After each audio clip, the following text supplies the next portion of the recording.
আচ্ছা, একটা কথা বলুন তো আমাকে, অঙ্কুশ ভাটিয়া যে ওর প্রেমে পড়েছিল সেটা আপনাকে বিপাশা রায় বলেনি?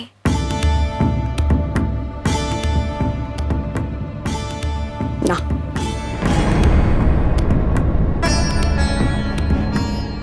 বরং ও এটাই বলেছিল যে অঙ্কুশ ভাটিয়া একজন নিরপেক্ষ মানুষ, আর মেয়েদের প্রতিও খুব একটা ওর ইন্টারেস্ট নেই, আর সেই জন্যই অঙ্কুশ ওর প্রতি বিশেষ একটা নজরও দিচ্ছে না।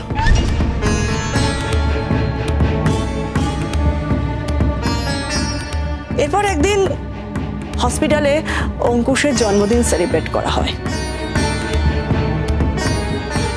আর ওই সময় আমি বিপাশাকে বলি অঙ্কুশকে প্রপোজ করার জন্য। সেদিন আমার কথা মতোই বিপাশা অঙ্কুশকে প্রপোজ করে। অঙ্কুশ কিন্তু দুদিন সময় নিয়েছিল ভাববার জন্য। এর ঠিক দুদিন পরে অঙ্কুশ জানায় যে এই বিয়েটা করা ঠিক হবে না। এরপর বিপাশা খুব জেদ ধরে এবং বলে ও ওখানকার হসপিটালের চাকরি ছেড়ে দিয়ে নাগপুরে চলে যাবে এবং ওখানে গিয়ে ও যা হোক কোনো একটা চাকরি জয়েন করবে। এরপরেই কিন্তু অঙ্কুশ বাধ্য হয়।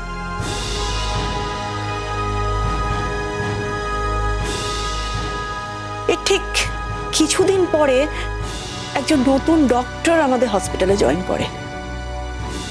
সেই ডাক্তার যেমন সুদর্শন, তার কথাবার্তাও সেরকম সুন্দর। এরপর দিন বিপাশা এসে আমার কাছে স্বীকার করে যে ওই নতুন ডাক্তারের প্রেমে পড়েছে।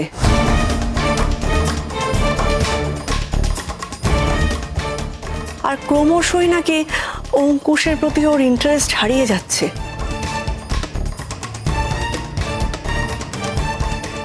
আর ডাক্তার ওর ডাকে সাড়া দিয়েছে। এর ঠিক ঠিক মাসখানেক পরে অঙ্কুশের ছুটি হয়ে যায়, আর ঠিক তার 4 মাস পরে বিপাশার সঙ্গে ওই ডাক্তারের বিয়ে ঠিক হয়। আমরা সবাই ওর বিয়েতে গিয়েছিলাম, আর বিপাশা ওয়াজ সো হ্যাপি, ও খুব খুশি ছিল। আমরা সবাই ভেবেছিলাম যে এবার বোধহয় ওর জীবনটা খুব ভালো হবে। তো তার 1-1.5 বছর পর হঠাৎ শুনতে পাই যে ওর অ্যাক্সিডেন্ট হয়েছে। পয়েন্ট ব্ল্যাঙ্ক রেঞ্জ থেকে কেউ ওর হাজবেন্ডকে গুলি করেছে। ওর মেয়েটাও মারা যায়।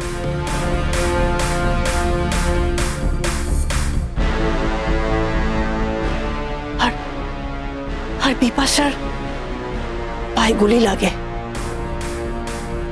তবে ওই সময় অঙ্কুশকে ও দেখেছিল কিনা বলতে পারবো না।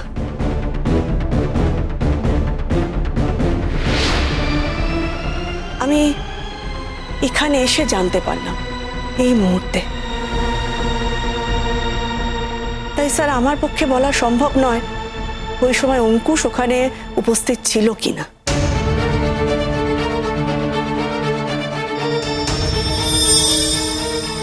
আজকের মতো কোর্টের কাজ এখানেই শেষ হলো। ইওর অনার, আমার এখনো ওনাকে কিছু প্রশ্ন বাকি ছিল। কাল 12টায় কোর্টের কাজ আবার শুরু হবে। কাল আপনি নিশ্চয়ই এক্সামিন করতে পারবেন।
কি করে করলেন?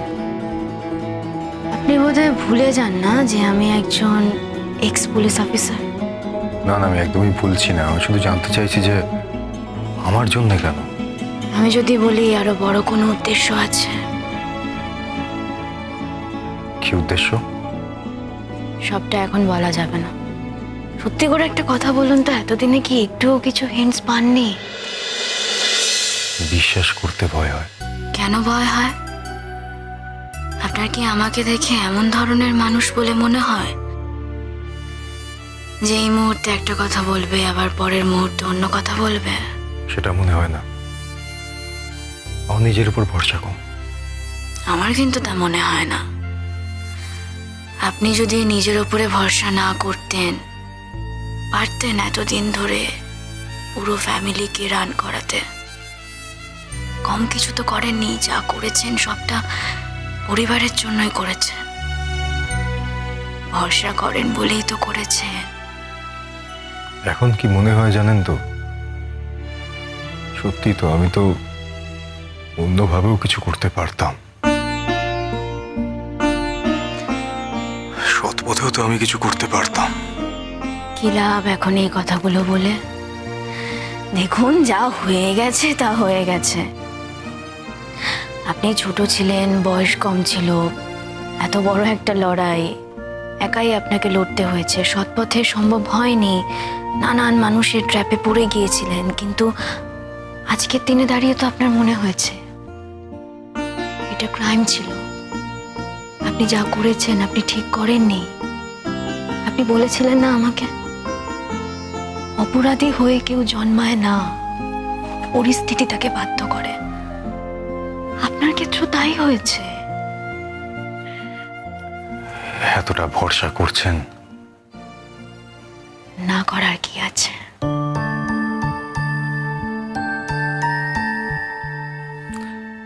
আসলে আমি বিশ্বাস করতে পারি না যে আমার জন্য কেউ এতটা ভাবতে পারে। সারা জীবনে কেউ ভাবেনি তো। আচ্ছা, এমনও তো হতে পারে যে হয়তো ভাবার সুযোগই পায়নি। ভাবার সুযোগ পেলেও কি আমার ভাইরা আমার কথা মনে রাখতো? আচ্ছা, আপনি পুরো বিষয়টাকে একটু অন্যভাবে ভাবার চেষ্টা করুন না। ভালো করে ভেবে একটা কথা বলুন তো, ওরা তো আজকের দিনে দাঁড়িয়ে অন্যরকম একটা জায়গায় বিলং করে, সোশ্যাল স্ট্যাটাস অন্যরকম। কোথাও গিয়ে ওরা হয়তো ইনসিকিউর ফিল করেছে, ওদের হয়তো মনে হয়েছে যে ওদের সোশ্যাল স্ট্যাটাস নষ্ট হয়ে যাবে, ওদের বাচ্চারা বিপদের মুখে পড়বে, কিংবা ওরা একা থাকলে হয়তো এই লড়াইটা করতে পারতো।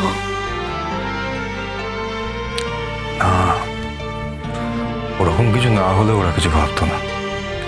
ঠিক আছে, যা হয়ে গেছে হয়ে গেছে, সেসব নিয়ে কথা বলে তো কোনো লাভ নেই। এন্ড অফ দ্য ডে সব মানুষই একা।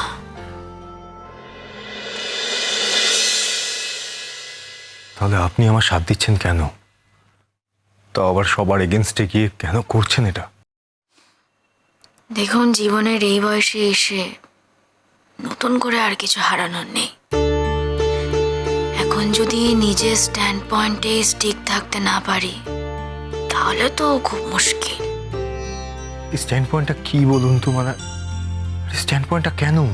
কি সেটা তো দেখতেই পাচ্ছেন। তবে এখন নতুন করে এসব কথা বলার সময় নয়। আপনার খুব কষ্ট হচ্ছে না?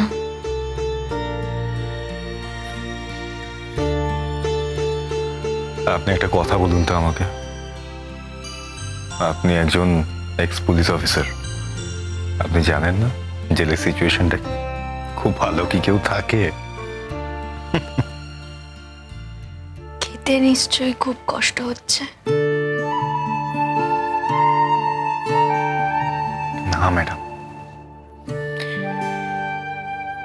যা খাবার দিচ্ছে পেট ভরে যাচ্ছে, আর কি চাই? আমার একটা সুবিধা আছে ম্যাডাম, রাজভোগ দিলেও আমার কোনো অসুবিধা নেই, আবার ছেঁড়া বাসি রুটিতেও আমার কোনো প্রবলেম নেই। দুনিয়াটা দেখেছি তো বিভিন্ন রকম ভাবে, ও অ্যাডজাস্ট হয়ে যায়। আর বেশি দিন এই কষ্টটা পেতে হবে না।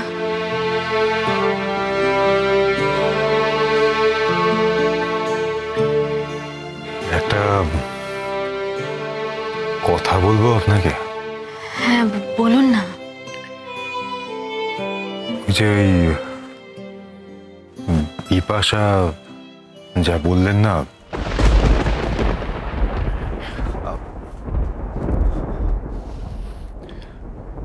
আমি কিন্তু কোনোদিনও কাউকে প্রপোজ করিনি।